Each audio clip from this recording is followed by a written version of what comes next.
Hi, and welcome to this live reading from House in the Woods by Jessica Aiken-Hall, and this is presented by Itsy Bitsy Book Bits. Chapter 1. Mom's missing. The silence on the other end of the line made me question my decision to get my older brother involved. It's fine, don't worry. What do you mean she's missing? Mark yawned with the last word.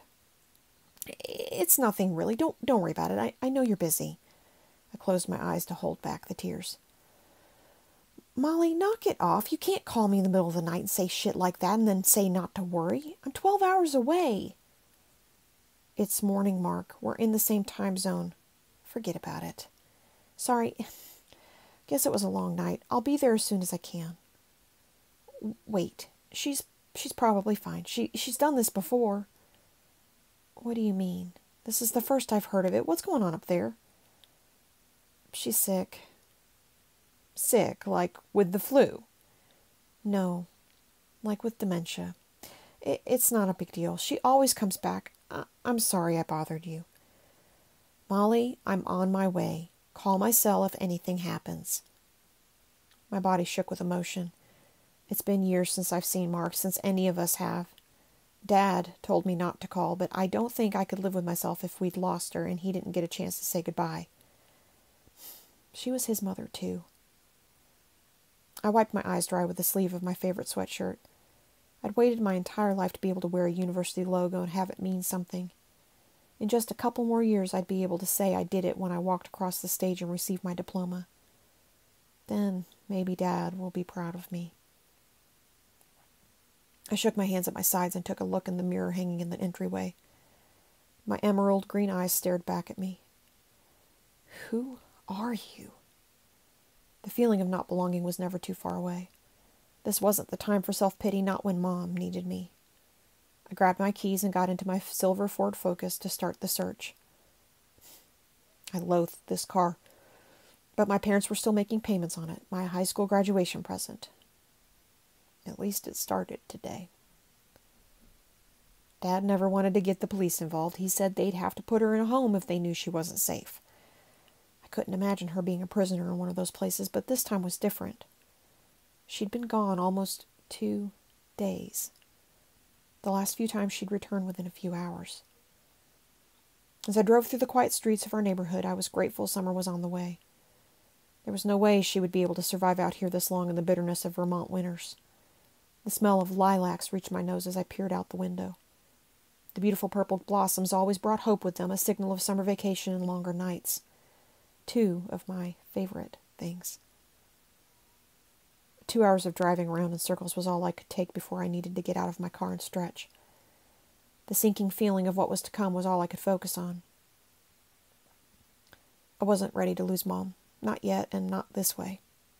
I turned my car into the high school parking lot and reminisced about the days not too far behind me. The funny thing was, when I was a student here, I couldn't wait to leave, but now I missed how simple life used to be. The heavy car door fell shut after I got out and pushed my arms above my head. Looking around, I noticed the big white tents in the football field.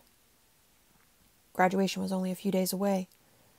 I took a few steps toward the building and noticed a piece of paper with its edges folding over in the wind. I smoothed it out to get a better look. Help us find our friend, class of 1999 search party for Lucy Minor, was written in bold lettering. A picture of a girl with jet black shoulder-length hair and emerald green eyes stared back at me. Goosebumps swallowed my whole body whole. I looked around before I tore the flyer off the bulletin board and folded it up. With every step around campus, I was greeted with the same green eyes. Who was Lucy, and why did she look like me? Mark graduated with the class of 1999. He never mentioned a missing girl, but that wasn't surprising, since he didn't really talk to me about anything. He moved to Virginia before I was born, and he barely looked back. He was more of a stranger than a brother. I found my way to the bleachers on the field and opened up the folded piece of paper that had fingernail marks embedded in it. I looked at the face looking back at me, and a jolt of electricity shot through me. How was it possible that I grew up in this town and never once heard about Lucy Minor? I did the math. It was 20 years ago. She had been missing for 2 decades and people were still looking for her? That seemed like a waste of time. I mean, who really thought she was still alive after all that time? The vibrating of my phone in my back pocket pulled me out of my head. When I pulled it out, I saw Dad's name light up my screen. If it were still 1999, I might be able to hide from him. I clicked on his name. Hello? Molly, where are you? The agitation in his voice made me regret answering it. I'm looking for Mom. Where else would I be? Well, you can stop. She's home now. She's back? You found her? Is she okay? I'm not going to play 20 questions with you. Just get your ass home and see for yourself. I wasn't sure what I ever did to make my father hate me, but after all these years, I expected his harsh words, almost craved them. I stood and looked around one last time before getting my ass home as Dad had so eloquently demanded. I missed this place when life was simpler and all I had to do was go to class and do my homework. Now I had to do all that and take care of Mom. I missed how it used to be. Chapter 2. I was so worried about you. I rushed over to my mom and wrapped my arms around her. She took a step back. I'm not a child. I know, but I didn't know where you were. I missed you. I kissed her cheek. Where did you go? It's none of your damn business, Dad's harsh tone boasted through the kitchen. Without acknowledging him, I took Mom's hand and took her outside. Come with me. I want to show you something. Mom's feet slid on the linoleum as she followed me. I'm tired. I know, but it won't take long. I pulled her through the sliding glass door and into the backyard. Look, Mom. I leaned into the lilac bush and inhaled the sweet fragrance. It's our favorite. I plucked a branch off and handed it to her. Oh, I love these. She closed her eyes as she put the blossoms to her nose. How about we get some tea and sit out here to enjoy them? They never last long enough. Mom nodded as a smile spread across her face. I'd like that.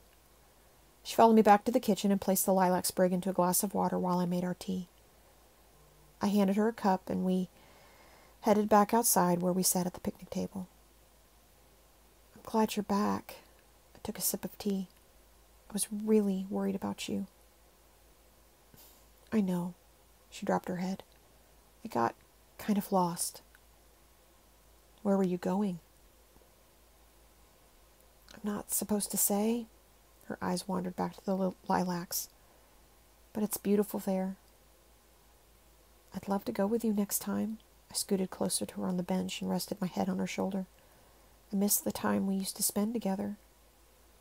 She picked up my hair and let it fall through her fingers. So silky. Her gaze was off in the distance. You used to say that when I was little, remember? The word I knew I shouldn't have used. I mean, hush, Molly. Let's just enjoy our time together. Mom put her arm around my waist. I can remember. I hate how everyone says that I can't. I'm not some old lady. I know, Mom. It's just that I worry about you. We all forget sometimes.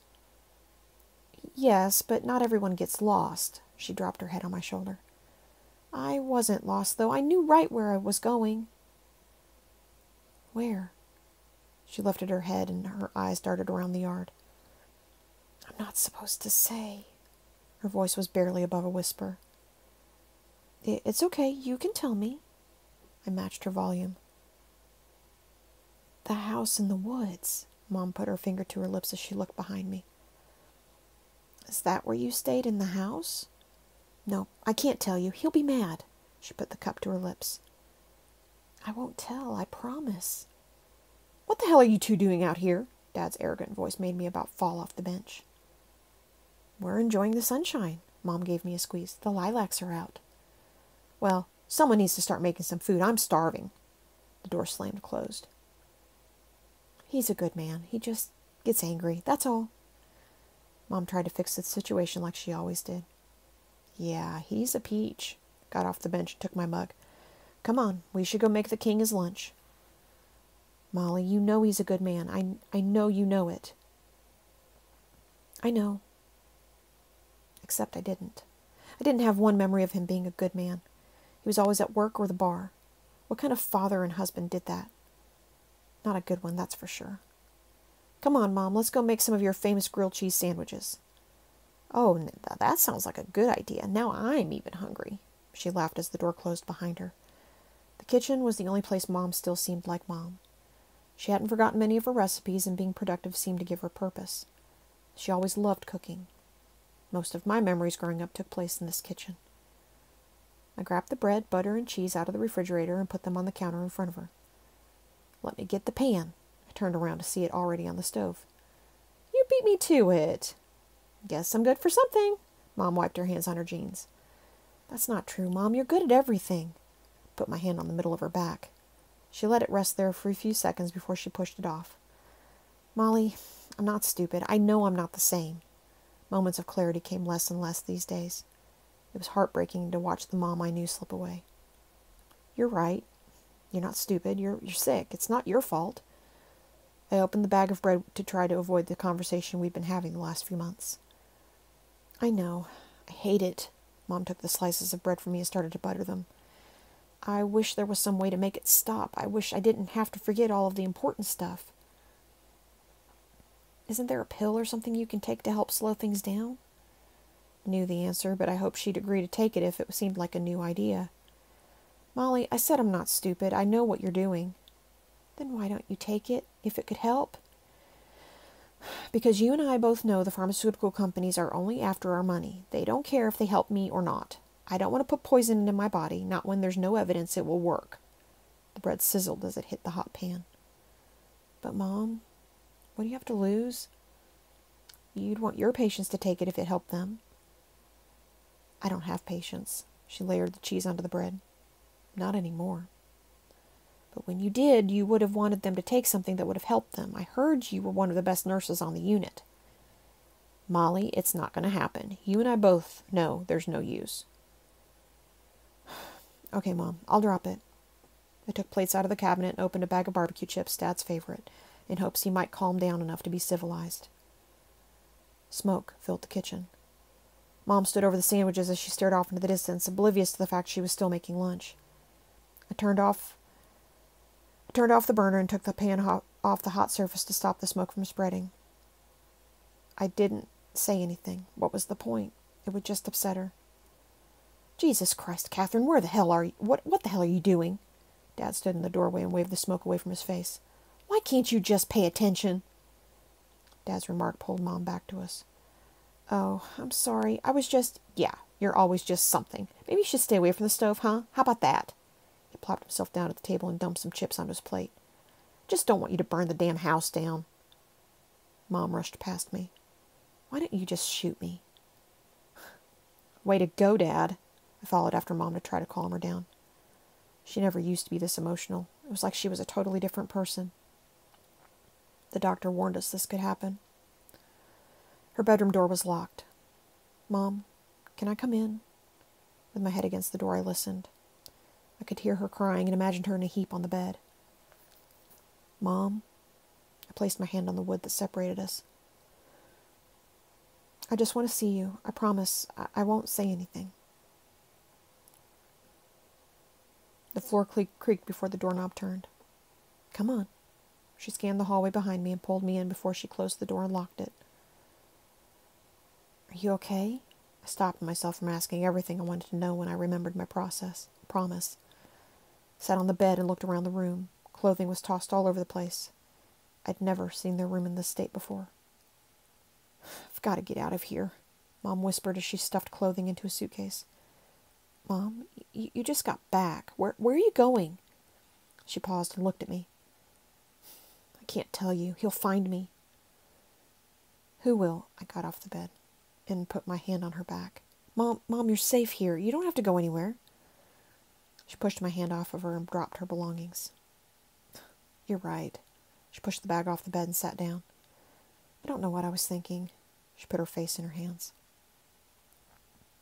Dad can be kind of a jerk sometimes, but he doesn't hurt you, does he? No, of course not. Your father's a good man. She got off the bed and clapped her hands. Let's go eat. Wait, Mom, are you sure you're okay? You were pretty upset. You don't have to just drop it. No, I'm fine. Don't you worry about me. I wasn't able to tell if there was any truth behind her smile. I didn't know her anymore. You're not going to leave again, though, are you? I was really scared. I'm sorry. I was just looking for something, and I must have got lost. I won't do it again. She took my hand between hers. I love you, but you don't have to worry about me. What were you looking for? Maybe I could help you find it. I can go with you the next time you want to get out of here. Okay, honey. The smile was still plastered on her face as she opened the door. She placed her finger to her lips and winked at me. I know that is my sign to be quiet. Don't let Dad know. That was always the way, even when I was little.